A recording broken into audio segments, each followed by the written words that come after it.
On today's episode of the CLS Experience, we have a very special treat. He's a dynamic professional boxer and two-time welterweight champion. Before turning pro, he won the National Golden Glove Tournament in both 2001 and 2003. He represented the U.S. in the 2003 World Championships, winning a bronze medal. He also represented Haiti in the 2004 Olympics. He holds dual citizenship in the U.S. and Haiti, and since turning pro in 2004, he's become a legend, most well known for his toughness, punching power, and iconic fast hand speed.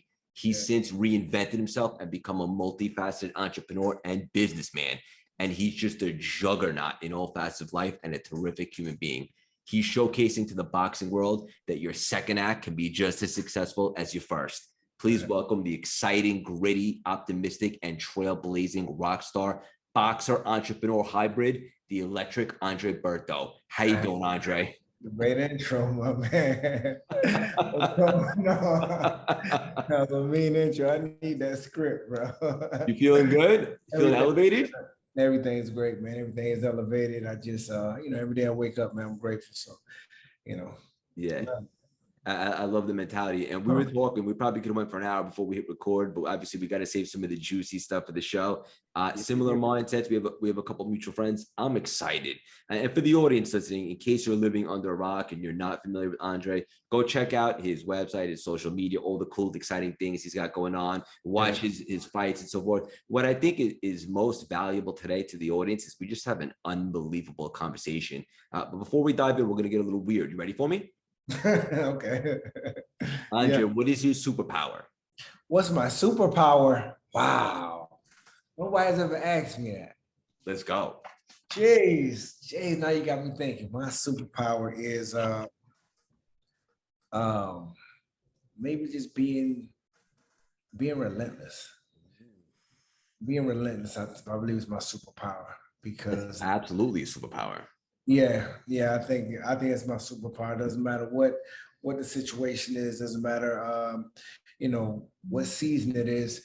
The only thing I know how to do is just strap those boots and keep moving forward. That's it, right? And that always solves all the problems, doesn't it? That's it. And I think it's just great, of course, for myself, but for others around me that I take care of, or just that's very close to me that watch me. It gives them, motivation to do the same too. So. Yeah, beautiful answer, and something I could definitely relate to as well. Just that maniacal drive, and something we can all control for the audience listening, like is effort, straight up. That's it. So much can happen just with that. People surprise. Hell yeah. Every day when you wake up and so forth, what are some non-negotiables for you? Non-negotiables for me. Every day I wake up. Oh man, that's a tough one for me. Non-negotiables. You make sure to get up when that alarm clock, goes off.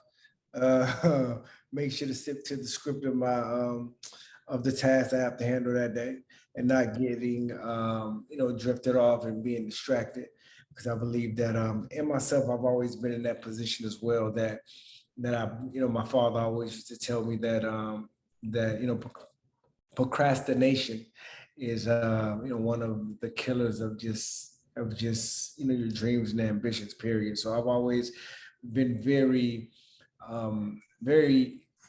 intentional on everything that I want to do and what I try to do. And every morning I wake up, I want to try to make sure to get those things on that list checked off first and forehand, before I can move and shake and have a little bit of fun and do what I do, period. Bang! That's where we dropped the mic, but we're just getting warmed up. And I love I love the word used there, intentional, right? Yeah. How important is that? Like, you can't hit a target you can't see. As long as you're intentional each and every single day and you have purpose to some degree, you'll be productive. Facts. And sometimes, like I say, every day, when you wake up, you won't be motivated. You won't have all the energy to do it, but you have to be consistent still. And consistency is going to be something that's going to break you through when the time comes, when it's your time, when it's your season. The fact that in so many of those moments when you weren't motivated, but you still stayed the course, those are the times, those are the situations that are going to eventually just, just add up for you and just make you just explode where you need to be. Yeah, this is gripping stuff. And I've interviewed some of the world's greats in all arenas, athletes, entertainers, celebrities. And one common denominator I always see, like the big separator between Yeah. the people that really accomplish a lot, is just what you just said. You nailed it. Like the people that do it anyway on the days that they don't feel like it. Facts. Facts. You still gotta do it like you love it. Yeah. Muhammad Ali used to say, he used to be like, listen, man, the one thing that separated me is even though I hated to train sometime, every day I still woke up like I loved it every day. Yeah. And those are the people and those are the moments that really separate yourself. Yeah, this is straight up gold. This is awesome. I got to ask you, and I'm sure the audience is curious too. How much does a welterweight weigh? Welterweight is 140 pounds. I mean, no, 147 pounds is the welterweight division. So anything from 140 is the weight class below it, and 154 is the weight class above it. So anything from 140 up to 147 is the welterweight division. Got it. What is your ideal weight if you're not competing? Like what right now? Man, shit, right now I'm probably about a good 170 solid. Solid 170. That's like 165, 170. But when it's fight time, we want to always try to make sure to have, a healthy enough of size on us to cut, like I said, while training. If there's a lot of just junk weight, a lot of bull crap weight, of course, it's very easy to just to drain yourself out. And you don't want too much weight on you that you're going through training camp just focused on losing weight. You want to be able to drop their weight, quickly and be in a great great physical capacity that you're really working on technique and working on fight time. Yeah, I absolutely love it. And it makes perfect sense to me. There's so many cool places that we could take this conversation. We're going to jump around. We're not just going to go in a straight line. Yeah. One thing that you've been able to do so well that I haven't seen a lot of people do, especially from boxing, is transition, reinvent yourself, and really make a splash in business. In my personal opinion, in order for you to do that, you have to be passionate about it. What excites you most about business? I mean, I think with me, man, I'm just more excited about life. Period. I really don't believe that that your life ends when your career is over, which I see a lot. If it doesn't matter where it is, it doesn't matter if it's boxing, football, basketball. I see a lot of guys, they have such a tremendous career, but once their career is over in that area where where everybody knew them and all the lights and cameras were there, once that's gone, they kind of fall into a place of just either a depression state or really just falling all the way back because they feel like their time is up. But I always feel like, I tell people all the time, I feel like there's a lot of different, like graduation, steps in life. When I was an amateur, we graduated, went to the Olympics and it was over and it was time to graduate to go to the pros.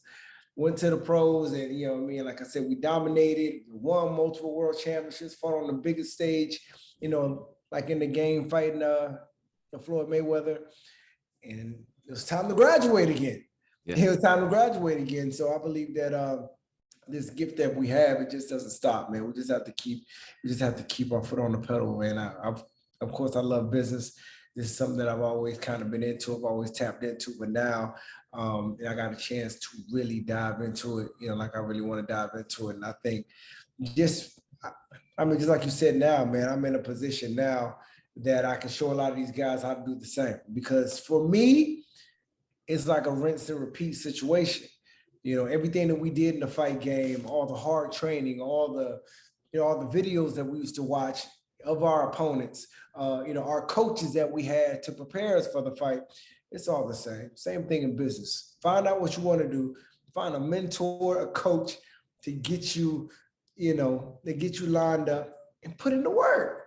And when it's time to go execute, you go execute. That's it. Yeah, this is straight up awesome. I'm writing that down. Just awesome. Like it's a different arena, but it's the same. It's the same mentality.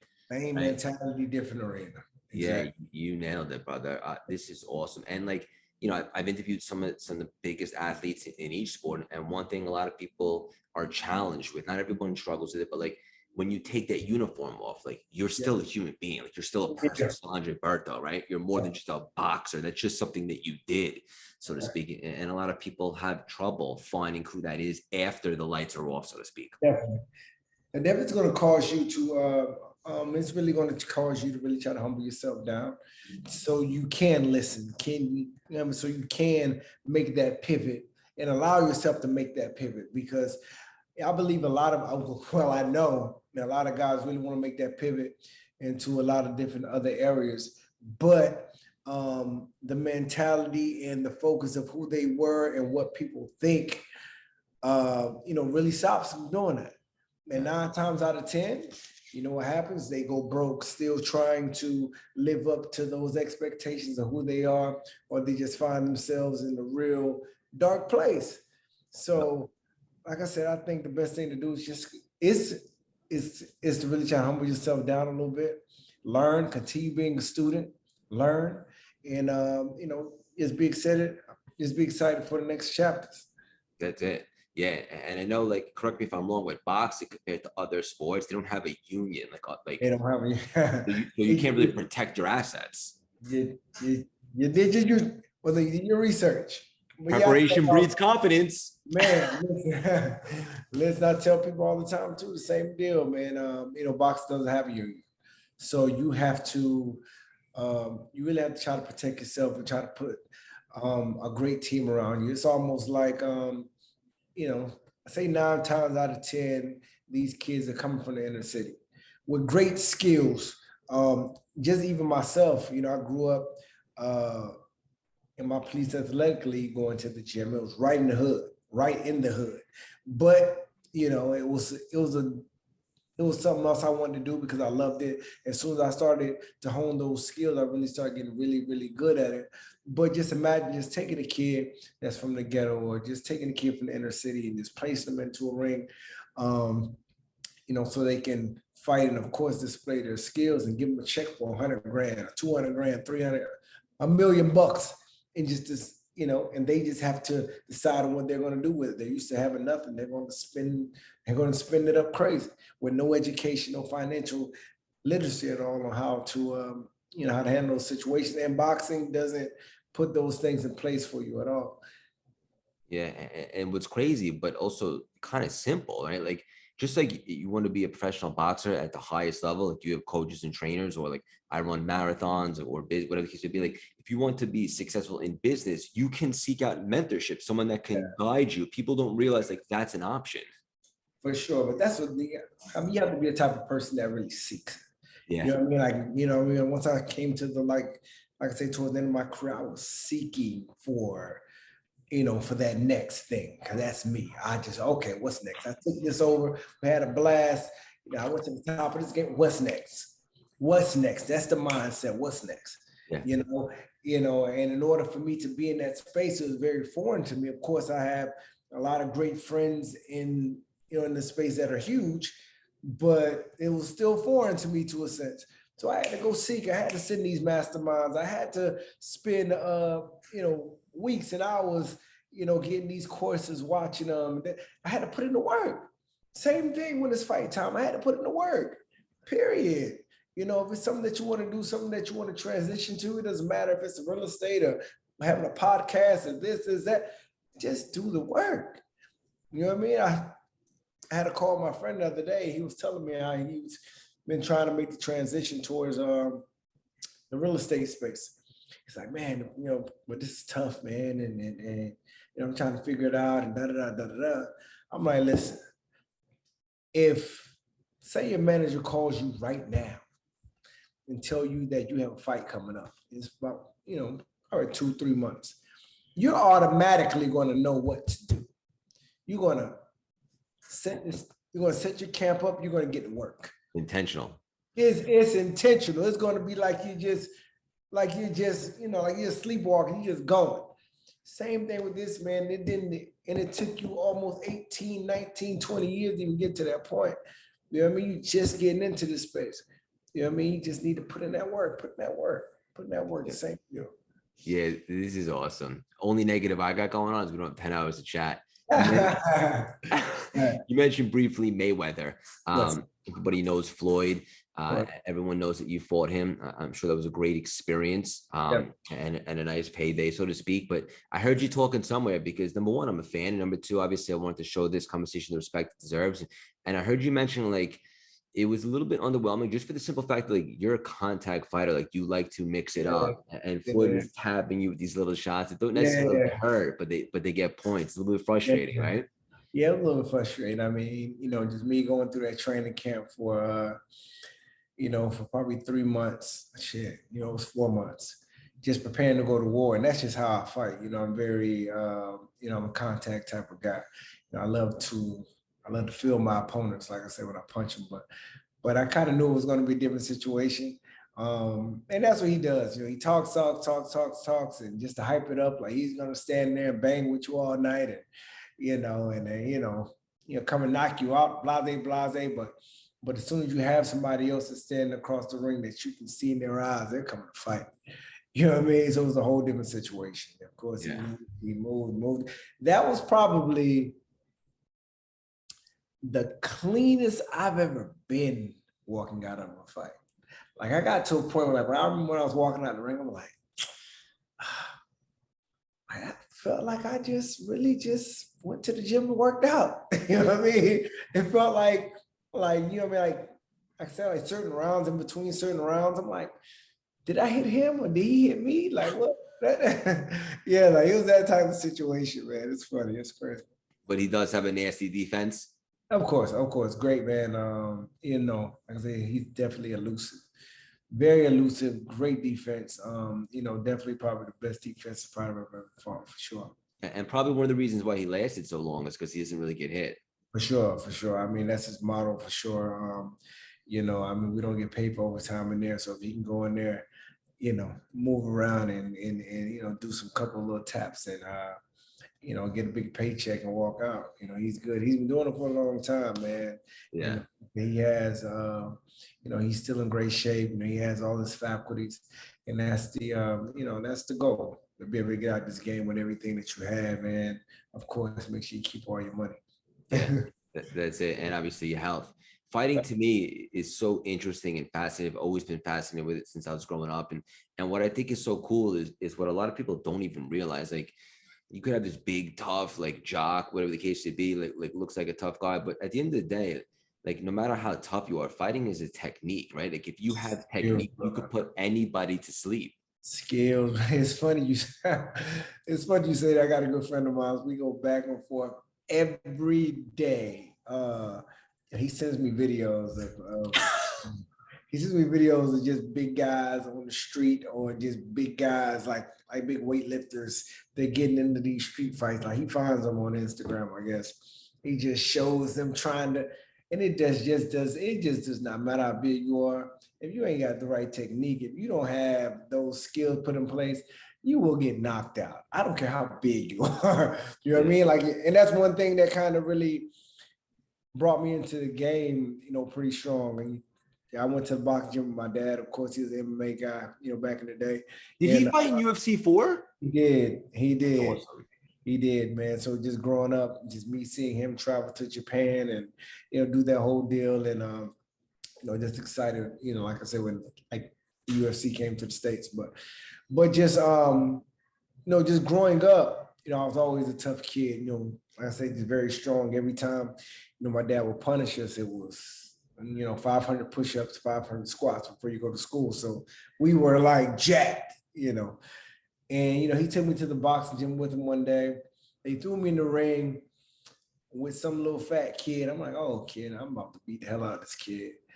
And this kid moved around and boxed my head off, and just had me looking crazy, falling everywhere, and just tagging me left and right, and just beat my butt.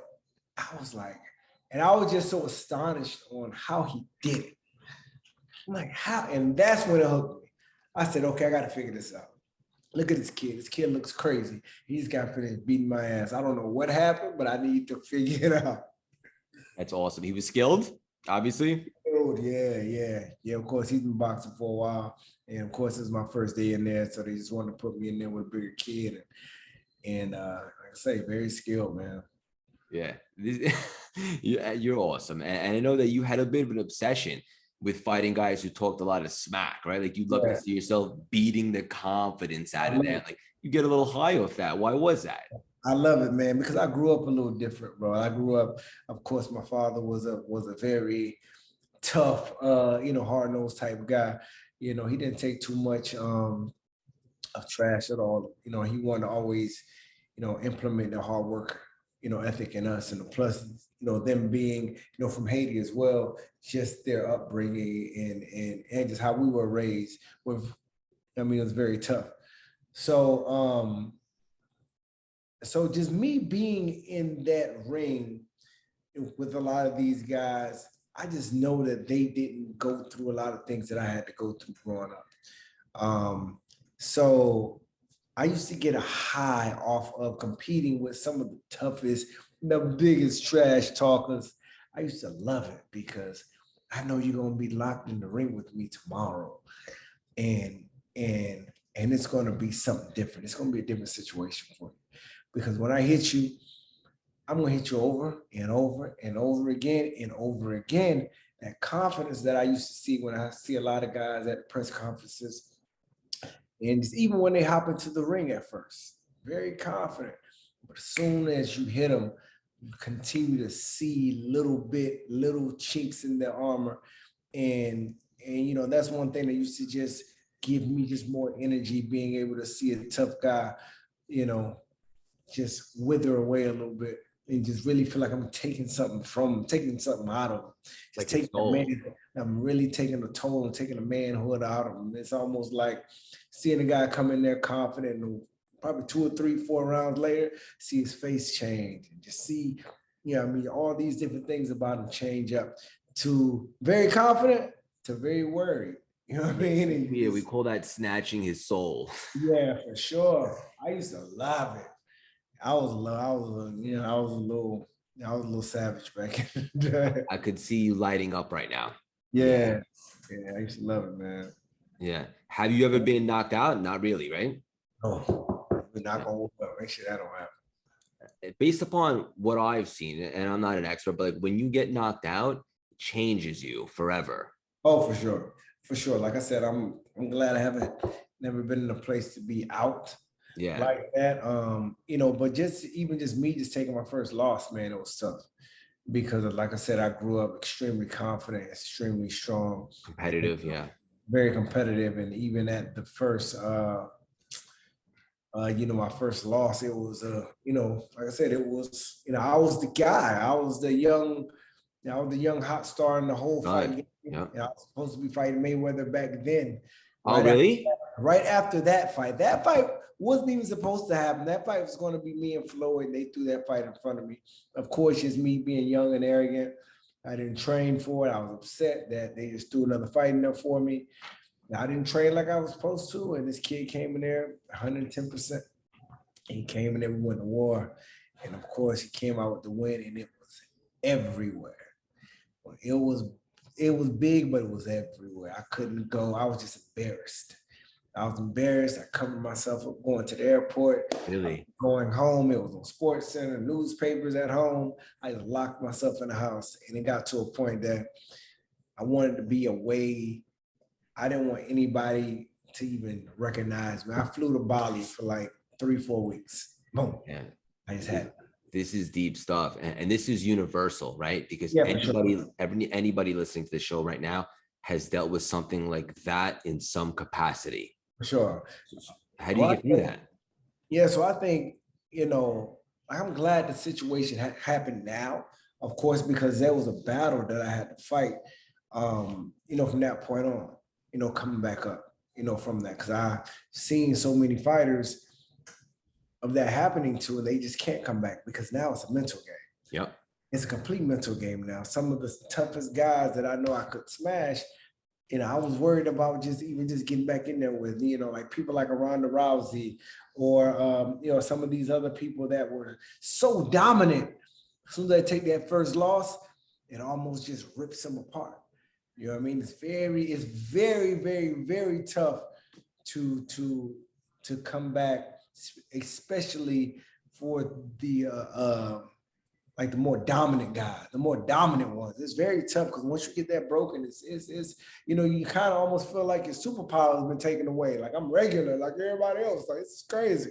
You nailed it. I seen it when I was a kid with Roy Jones, right? Mike Tyson, McGregor, Manny Pacquiao. When he first got put to sleep by that guy that he had the rivalry with, what's his name again?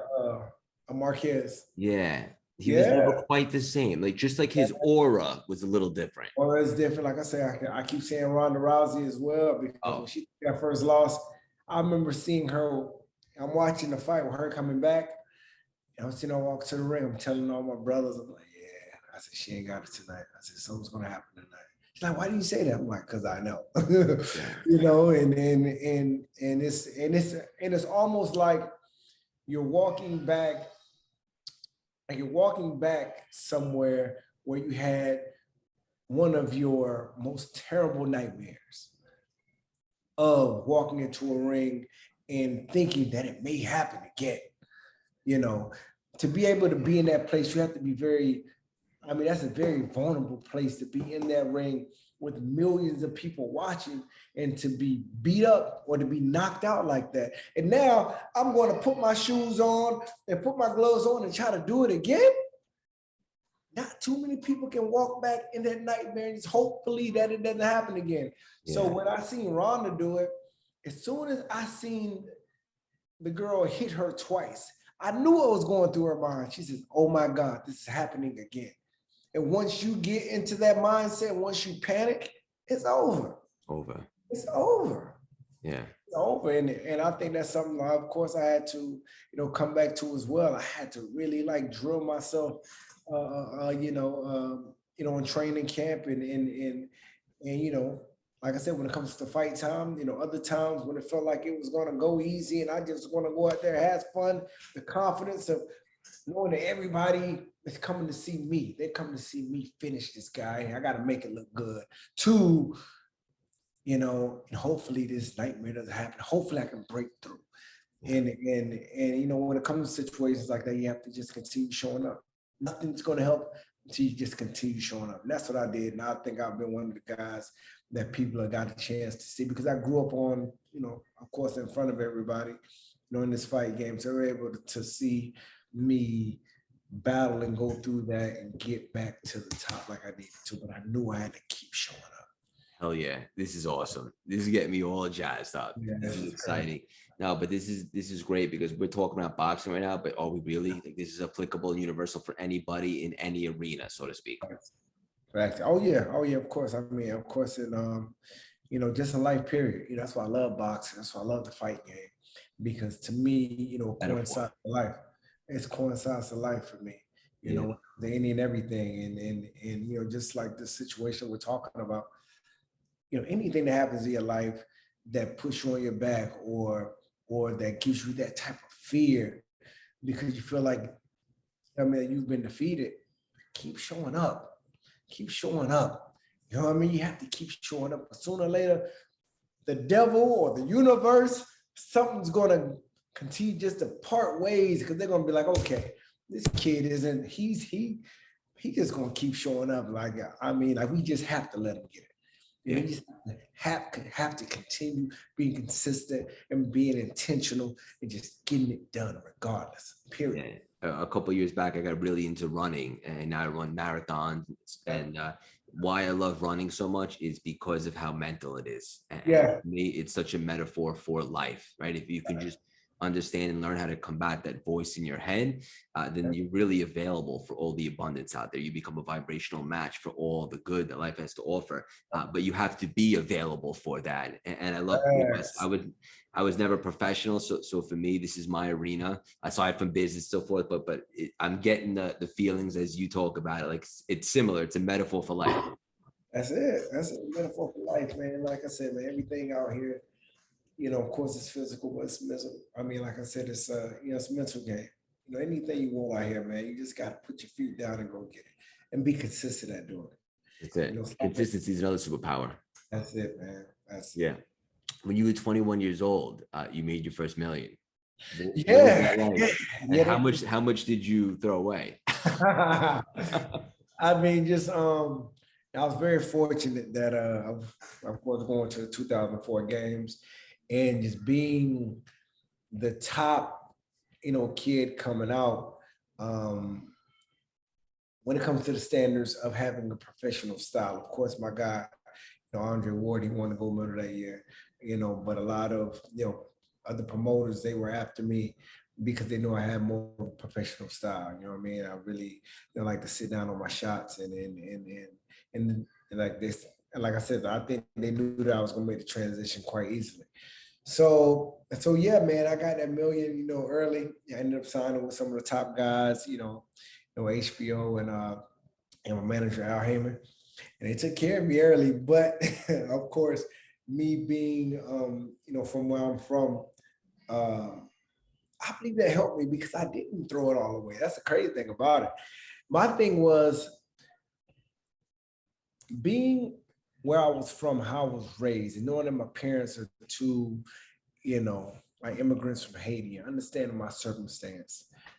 I really wanted to secure that first because I was so scared to be in a position like this and going back. You understand what I'm saying? To be able to be in a apartment, 2-bed apartment with my, with all my siblings and my mom, my dad, and, my lights getting cut off, water getting cut off, all these different things. And now I'm in a position to change our circumstance. I want to have fun, but I can't mess this up. You know what I mean? So I think that's what's the main thing that really kept me straight. And I really, and of course, I've always been into the whole like business, aspect of things. I just love it for some reason.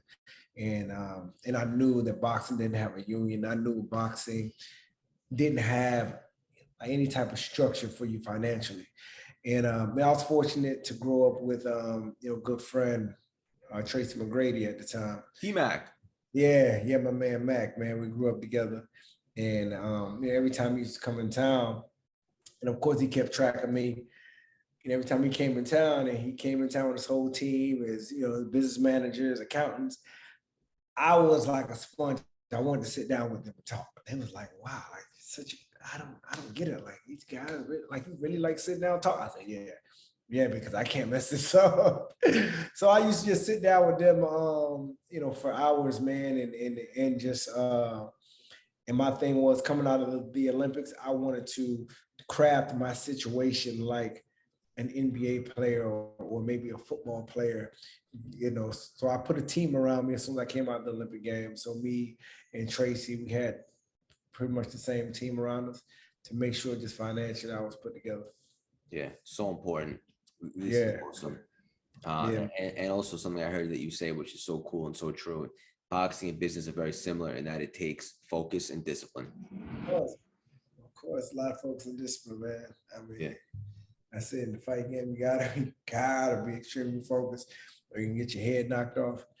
And you gotta have a lot of discipline to make sure you put in the work. So when the lights cut on, I'm telling you, when it comes to those lights in that ring, I've seen guys lose the fight before they even step in there. Oh yeah.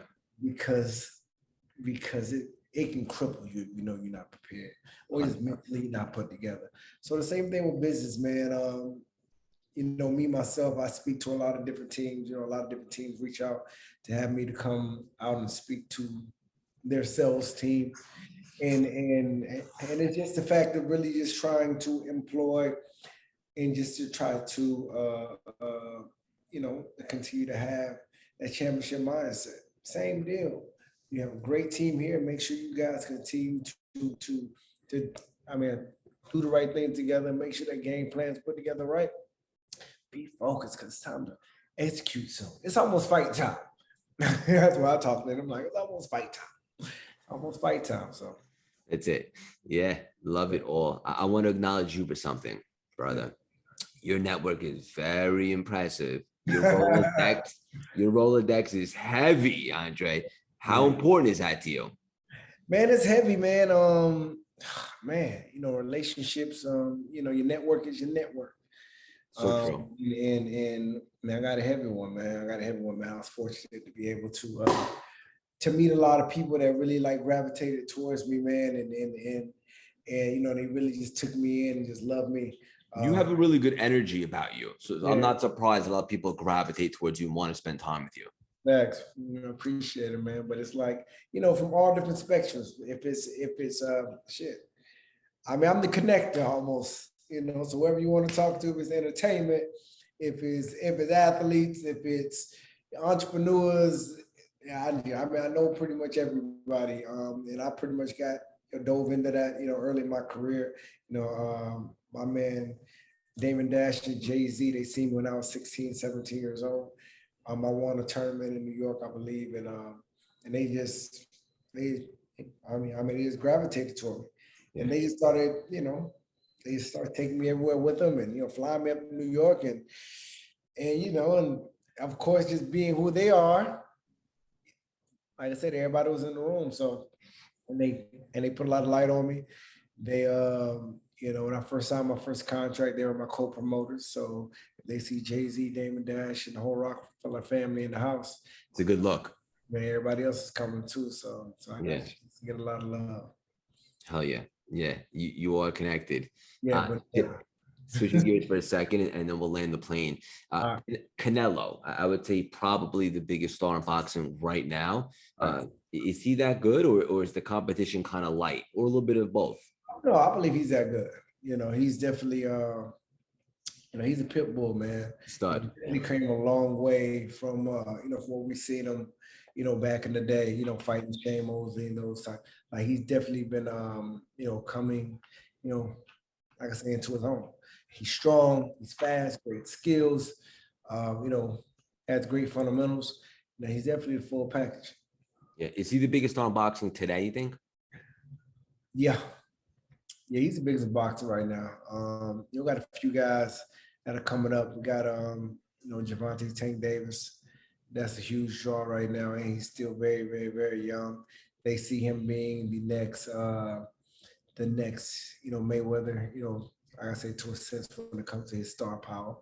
But I think right now, probably the biggest draws right now are Canelo and you know, and Gervonta Davis. And also the heavyweight, right? Fury. Oh yeah, Fury's of He's course. funny. Yeah, he's a star, man. That guy, you know, Fury's a star, man. So, so we're gonna see if he's gonna come back. I know he just announced his retirement, but I think he's gonna come back. Yeah, cool. So many nuggets, and like I said, for the audience, like go check out everything Andre's got going on. It's really special. He's very multifaceted and dynamic. I wanted to ask you about this. I got really into the law of attraction and the power of energy and all that stuff last year. I was at a big speaking engagement and I got injured. We were playing football on the beach with the boys. Never a good idea. It was misdiagnosed as a sprained ligament. It ended up being a tumor in my foot. And I got it taken out. It came back benign, thank God. But surgery, crutches, stitches, all that. And I really started buying into this stuff. And I had an opportunity to run the New York City Marathon with no physical training to honor my pops who's battling cancer and obviously raise money for American Cancer Society. Basically a much bigger reason than just me. And I ended up running the fastest I ever ran at a 3 hours, 39 minutes. And ever since I've been in this quantum stuff and I used to be skeptical of it, but I believe it, like the power of intention, the law of attraction, like being available for all the energy out there. And since then, like I've taken quantum leaps everywhere, relationships, business, running, all the things. And I'm just curious, a successful cat like you, like, are you big into, do you subscribe to that stuff, the law of attraction, stuff like that? Yes, of course. I think a lot of people know. I think a lot of people know, you know, who they are, who they're supposed to be, but they need to take ownership in it. And I think that's the issue and that's the problem because a lot of us, you know, we have big dreams, we have, you know, strong intentions to do this and do that, but at the same time, we hold ourselves back from it. So I think I'm a big, you know, firm believer in energy. I'm a big believer in understanding that you're here and you got one life.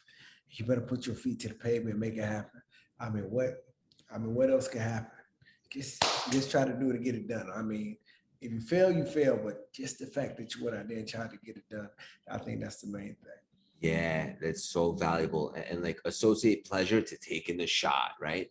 Take the shot. Yeah, and like to make it really real, like associate death with not taking a shot. Facts. Make that so real for you. Like the only way you lose is if you don't try. That's it, man. That's it. I mean, And the funny part is when you do try, doesn't the universe tend to open up doors and present opportunities? Put the right person in your life at the right time. Regret to have you looking sick, brother, for years. Trust me. Regret will have you looking sick for years. But just the fact that you know you tried it, if it failed, you know, at least I did. But the fact that you didn't, regret is one that you definitely don't want to live with, man. Like I said, we have one life here. And I appreciate it every day, of course, because I lost my dad probably 3 years ago now. And it continues to let me know how fragile, you know, just this life is. So while we're here, you know, every day I wake up now, every day, I'm just so grateful just to be able to wake up now. Same. And when I wake up, I want to just go and just attack this life because I feel like it's a reason why I'm here. You know, it wasn't my choice to wake up. It was his choice to wake me up. So what am I going to do with it? You know, what am I going to do with it? Am I going to lay around? Am I going to feel crazy about myself? Am I going to feel like, well, I'm not supposed to be here or not intentional about what I'm going to attack you for a reason. Go get it. Yeah, that's beautiful. I imagine faith is very important to you. Man, big time for sure. Yeah, big time for sure. And the only thing heavier than Andre's Rolodex is the price of regret. Facts. Facts. This was too much fun, brother. The best part about this is just the beginning of the friendship. Obviously, the show and the brand is exploding. I say very humbly, what's the best way for the community and the audience to support you? Check out the exciting things that you have going on. Man, as of right now, I'm getting a lot of stuff done now. But they can stay updated, you know, right now, you know, off of my Instagrams, which is at Andre Berto. My Facebook's at Andre Berto. But I have, you know, andreberto.com, I think dropping next week. And I have a lot of things coming, But you can never stay posted on my Instagram, Facebook, on my social media handles, blah, blah, blah. I love it. And how can I personally support you, brother? Just continue just being you, brother. You know what I mean? You continue being you and you know, anything that I have that you need, let me know. You know, and like I said, just vice versa. So it's all good. Yeah, I appreciate that. This was awesome. Andre, I want you to know the definition of perspective, reinvention, and growth. From taking your life experience to spreading positivity, light, and deep truths. You're a true gladiator, visionary, role model, and beacon of hope for anybody coming up today with big goals and aspirations. I could personally guarantee your best yet to come. Keep on spreading your wings and leaving your mark on this world. So much love and respect for you. Thank you for stopping by and dropping these priceless nuggets today. Appreciate it, my man. Thank you. Appreciate it. That was an awesome conversation. That was good, man. Yeah. Good stuff. Good stuff. A little different, right? Yeah, man. It was good stuff, man. Good stuff. Have fun with it. Have fun with it. We definitely got to do it again.